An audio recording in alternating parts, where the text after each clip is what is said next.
Good morning. Welcome to Ag Talk in the Raw, where I talk raw about agriculture and other things on my mind. Well, what's on my mind today? Farm accidents. Not because I got hurt or anything on a snowmobile, but I hear a camera clicking off. My young son of 2.5 years old has gotten hold of his mother's telephone and is now taking pictures. He likes to do that. And I have all kinds of video and stuff of him grabbing my camera and just taking films. And I don't erase it because those are the moments you're going to want to remember when you ain't got any teeth and can't walk and they're out getting terrorized by their own children. So, if I live that long. But anyway, yesterday I got up at about 3 o'clock in the morning. And because I'm used to getting up at 3 o'clock in the morning to start my day, I don't like to get up at 3 o'clock in the morning to start my day, but when you're running loads of hay, you usually wake up 3:30, and I think that's about the time that it was, about 3:30. An eyelash stuck in my eye. And I opened up my phone, my trusty telephone, and I went to Facebook, and I saw a photograph of the young boy. As a matter of fact, that little boy is the same age as William, about a month younger than William. And it was kind of weird that that picture of that boy was on the person that posted its page. I was like, oh, that's weird. So I had to investigate a little bit because I read the comments and it said, sorry for your loss. And that just, I didn't have to drive a load of hay that day. It was yesterday morning, I guess. I didn't take a load yesterday. I'm getting ready to take off to Texas to pick up those parts, and I need to get the motorhome ready to go to do that. And if you don't know about motorhomes, they take a bit of finagling to get going. So I investigated a little deeper. There was a comment, or in the description it said the milk tester had informed him that this had happened, and he put her name there, but he didn't do an @ or whatever the hell it was. Anyways, I took that, and I knew the name of the kid because of that girl, and it shocked me.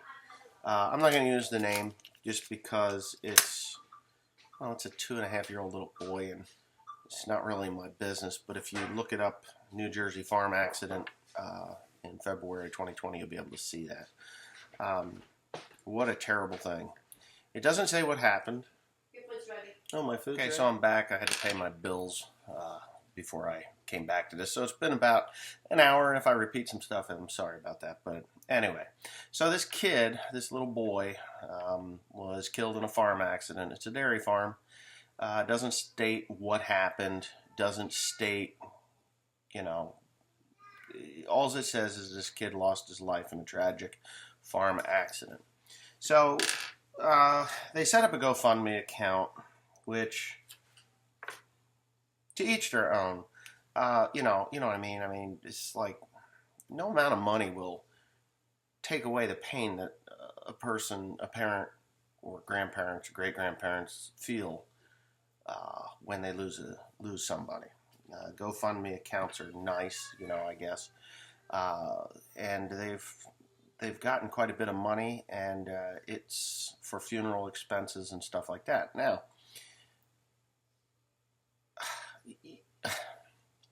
I mean, it's a mixed bag of nuts. It really is a mixed bag of nuts when it comes to that. I'm not into the GoFundMe thing. It's just not for me. Now, if they needed help with burial and stuff like that, obviously it's a good thing. But the amount of money that they've pulled in is, because of this child's passing, not really. Let's just put it this way. It's not my thing. I would probably donate the money to somebody, if I didn't have the money to bury my child, I would donate the money to a family member or somebody that has a child that needs long-term care, like forever, maimed children, or, anybody that's had farm accident that is forever impacted in a negative way. I think that's what I would do with that money.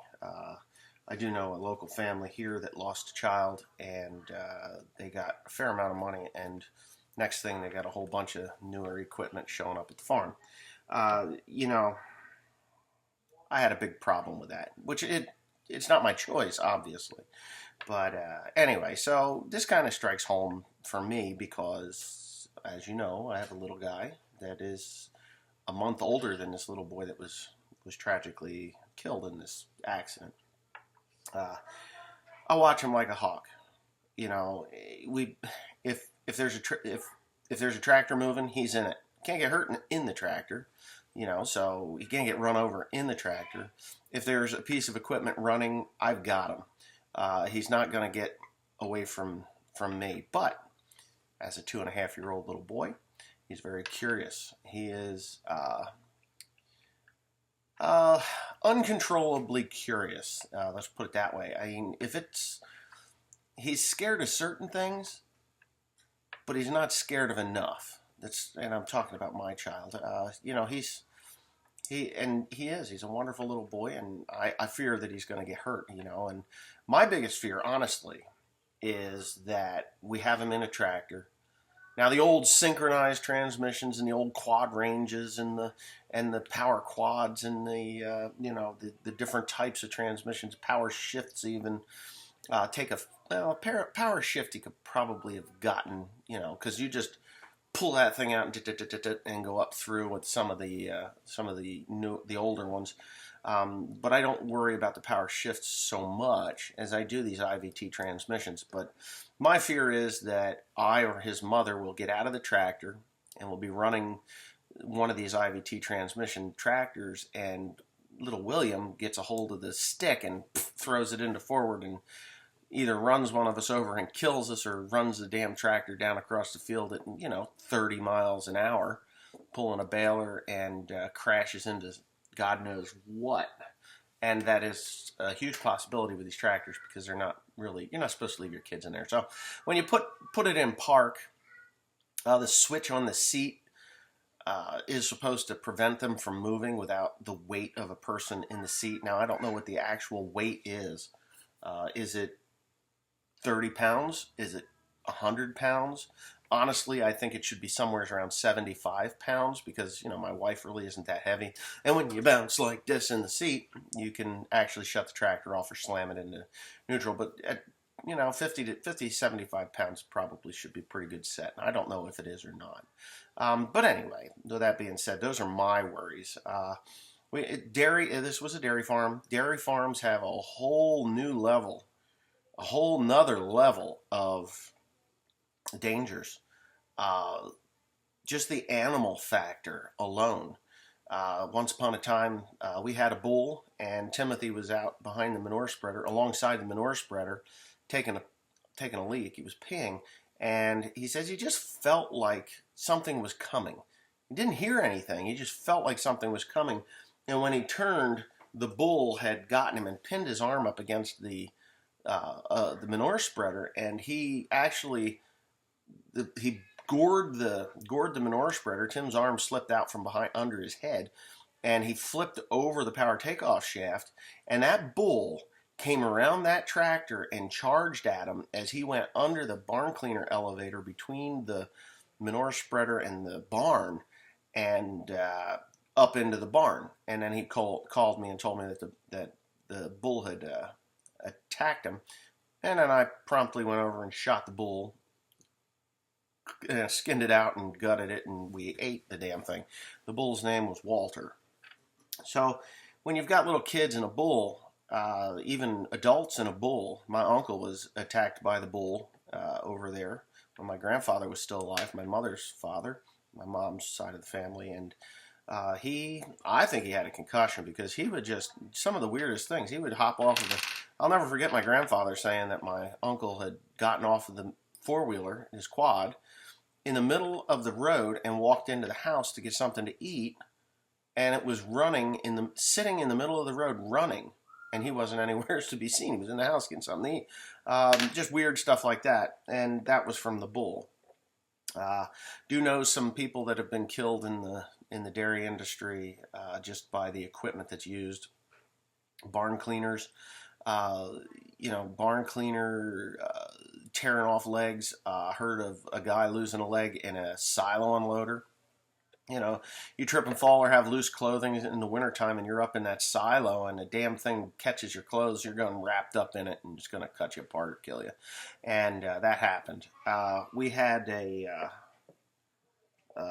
down the road, and I'm friends with his nephew. He was in a bunk feeder, and it was one of those shuttle bunk feeders. They move very slow, back and forth. So it's kind of like a shuttle style barn cleaner. You know, the paddle style barn cleaners like we had when I was a kid, and that would jump off the track. And what you would do is you would get under there and then lift it back up onto its track and be on your merry way. It's ideal if you shut it off. But 99% of the time, the track at the other end from the shut off is where it jumps off its track. And I believe that's what it was in this case. I don't know though. I think it was at the end where the silo was. But anyway, he got up in there and to lift it up, and the milk truck came around the corner, and it caught his attention just as it came back and pressed his head flat up against a bolt and the stopper. I believe it was a stopper bolt. I'm not 100% sure. I could ask my friend, and he'd probably tell me, but he wasn't there when that happened. But anyways, the bulk tank driver saw him hanging there, kicking and thrashing because it had just killed him. So it happens to adults and everything. So farm safety, and here's another thing. You know, on my other channel, the One Lonely Farmer channel, I posted that I was in the grain bin. Okay, so everybody was freaking out. Oh, CO2. No CO2 gas in a grain bin. If there's CO2 or silo gas in, not even CO2, silo gas, methane gas in the in that grain bin, you've got a major rotten problem in there. It should not be in there at all. It won't be. It wouldn't be. In the first place, it wouldn't be. The other thing is, everybody's like, "Oh my God, you're going to fall through the bridge in the grain." Well, I knew there wasn't a bridge in the grain because the last load of corn that went out of there, everything was flowing perfectly fine. And the only people that take grain out of that grain bin is me. And you know, the boys do too. But if it's not working, that's where you get your bridge. And believe me, if it bridged, we would know. And it's not a huge grain bin, but it has happened. I mean, we've had bridges in that grain before, but it's generally very close to the bottom. And bridges in grain happen when the moisture's too high and it starts to heat, which I don't have that problem right now, ever. In that bin, we run the fan pretty regularly, about twice a month for a few hours a day. Twice a month for a few hours, and that takes any of the moisture that's in there. And there can be hot spots, but not in this grain bin because I put it in really too dry. I dried it down fairly dry because I did not want to be dealing with the moisture. If you dry it down to 16.5%, put it in the bin, and then run it in the fan, and there is some form of a blockage somewheres in that pile of grain where the air can't flow freely through it, you'll get a ball of hot grain, and that's where your bridges come from. So it heats up and then it becomes like a cake. And then you get a dome, and this is one of the things that will kill you. So I knew that it was flowing. There was no issues with me going in that bin. It wasn't running. It wasn't going to get started. And that's another thing. I mean, if it's running, yes, the corn goes down. And if you get caught in that funnel and you go down into the auger. And you usually lose your life. That's just about it. You lose your life. You get suffocated and you die. Well, it wasn't going to run. I didn't have a truck coming in to take corn out. And but that does happen. So I'm glad everybody was concerned with it. And it is a concern if you're not aware of what is going on around you or within the equipment that you are dealing with. So anyways, it's just farm safety is a huge thing. I didn't need a rope. I knew what was going on, and I went in, and exactly what I knew was going to happen happened. There was a bunch of snow in the bottom. I needed to get thrown out that door. And I did it. and I survived. I've survived with that bin for 42 years, 43 years. Now let's see, 43 years. Uh, that was built. That was built the time that my little sister Ella was born in 1976, 77, 77. Ella was born, I believe, in 77, October 19th, 77. So they built the bin in 77, right around the time that she was born. The last bolts went in, and that was the end of it. And of course, I did the rebuild on it this past fall. Yeah, I got some money into that thing. But anyways, with that being said, it's an issue. Kids are curious. Kids are unaware if they're not brought up around this stuff. And when they're small, I'd say 6 years old and younger, it's very easy for a child to get in an area or a place where they don't belong and get killed. It's as simple as looking up the hay hole as a 50-pound bale of hay or straw comes flying down the hay hole and smacks you in the head and breaks your neck. I mean, things like that. So, anyways, I hope I haven't offended anybody with the GoFundMe thing. It's not meant to be offensive. It's just, to me, you lose a child, money's the last thing that's on your mind. If you don't have, unless you can't afford to put that child to rest properly. There's cheaper ways of doing it other than a full-on burial. You can have the cremation side of it, but still, there's options everywhere. I never wanted to be cremated, and I still don't, but maybe as time goes by, maybe I just won't give a shit. My theory was I never liked being burned while I'm alive. Why in the hell would I want to be burned in death? But it's just an empty shell, so maybe it doesn't really matter. Yeah, that sort of thing. But I do kind of have an idea that as I age and things change, I would like to be cremated for the simple reason, and I know my wife will not like this at all, but I would like to be cremated so some of my remains will be here on the farm, and the remainder of it would be spread in the Philippines. And my wife wants to be buried in the Philippines as well, so and that would be our son William's job to see to it that my remains go to where they go and her remains go where they should go for her. And but I would like to secure some lots in the Philippines for my wife, my wife and my mother-in-law and stuff like that. They're not expensive, about $300, I guess, and that'd get you like a bunch of plots because they don't really sell for much. The expense is in the caretaking. Over in the Philippines is very different. They don't have like these huge, beautiful, well-manicured cemeteries. What they have there is a bunch of concrete vaults in which your body is interned in, and if you don't have the money to pay for the upkeep of it, it turns into a jungle in that plot. So this year, last year, this year's probably overgrown again. But last year we paid a fellow, I think we gave him 500 pesos to come out and 300 pesos, and I think she tipped them a couple hundred because the dude was like 65 years old, and that's an old man in the Philippines. So anyways, he came along, he chopped down the brush and the bushes and stuff, and he was supposed to haul it away, but he just chucked it into the next lot, and the next person that comes along and says, hey, why is this crap in my family member's plot? And then they pay him to take it and throw it back into ours. That's just the way it is in the Philippines. But yeah. So, anyways, with that money and stuff, it's just it's a mixed bag of nuts for me. I guess I wouldn't want it, but for some other people, I guess that's okay. It's to each their own. That's the wonderful about being a human being is that we can make up our minds and do the things we want to do. And I don't know. I kind of want to know what happened to that little boy. I want to know if an animal got him, an auger, somebody ran him over, possibly. Could have been as innocent as they were riding a snowmobile across the pasture and got thrown off and broke his neck or something like that. You don't know. But I kind of want to know because it's just something you would be extra cautious, like with kids. If you have beef cows or dairy cows can be very brutal. I witnessed when I was young, very young, my grandfather, and I remember the goat.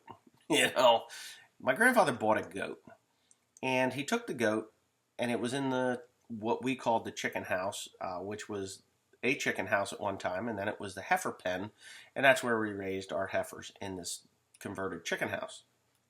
And anyways, he put it in there, and it was kind of blocked off with some plywood. And when it got used to the people, us, you know, kids and stuff, he took the goat, and he figured the goat would live with the cows. Well, he turns the goat loose with the cows, and the cows promptly stomped it into the dirt. And I mean stomped this thing into the dirt. It was just a distorted mass of hair when these cows were done.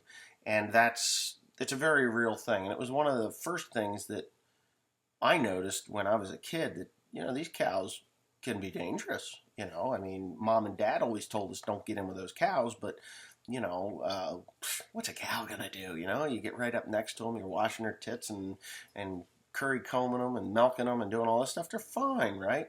Well, they get a herd mentality, and that herd mentality is that there's something weird in our pasture and it needs to die.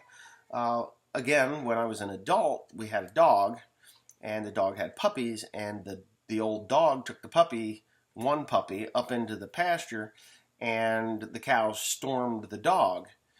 They were small dogs, you know, little dogs. Toy fox terriers is what they were. And not only did the old dog abandon the puppy, and the cows turned that puppy into a pancake, they just stomped it to death. They're curious. When I bought these 4 beefers, beef cows, me and my sister went in halves with these beef cows. You know, they're steers. We went in half with the steers, and the first thing that happened when I walked out into these with these steers is they turned on. One of them turned and started charging, and you know the only way to stop a charging steer. Now I've flipped them before. I've had cows come at me, and I'm pretty good. I mean, you just flip them, you know, just and throw them on their backside, and that's the end of it. But I just turned and yelled, you know, and that stopped them. But I think I think that one was a bit of a bitch, you know. He wanted to get me, but I stopped it. I forget who was in. I think Adam or Tyler was with me, my sister's kid. But and he's oblivious. Like, yeah, there's a steer coming at me. Well, you take a 400 or 500 pound steer, and they get a hold of you, you're gonna have some busted up. You're gonna have a busted up body. And 3 of them, once they get dancing around on you, they'll kill you. So if you don't know, that's it. But anyway, now with that being said, if you got little kids like 6 and under, you really, especially if they're not around this stuff all the time, you really got to have your eyes on them, you know, or hands on them or whatever. They have to be. You have to keep your eye on them, or bad things happen, and bad things happen to old people too. As several examples that I've stated here. But anyway, thanks for watching. I hope you enjoyed this. Leave your comments below. And, you know, I know there's a lot of people that see me do stupid things. Well, I don't know that they're stupid. I don't know that they're stupid. It's just that I've done them so often, these things that you find to be really stupid, like I'm going to die. I've done it so often that I kind of know my limits as to what I should and shouldn't be doing. But there's a lot of people out there that don't understand that experience. It can go either way. You can become complacent in your activity and then end up getting hurt. Or you can just be like, hey, here's my limit. I will stand right about here to my limit, you know, just like right about there. And I'll be okay. There's that one freak thing, like when somebody comes in and scares you and you're working with a lathe and it wraps your arm up.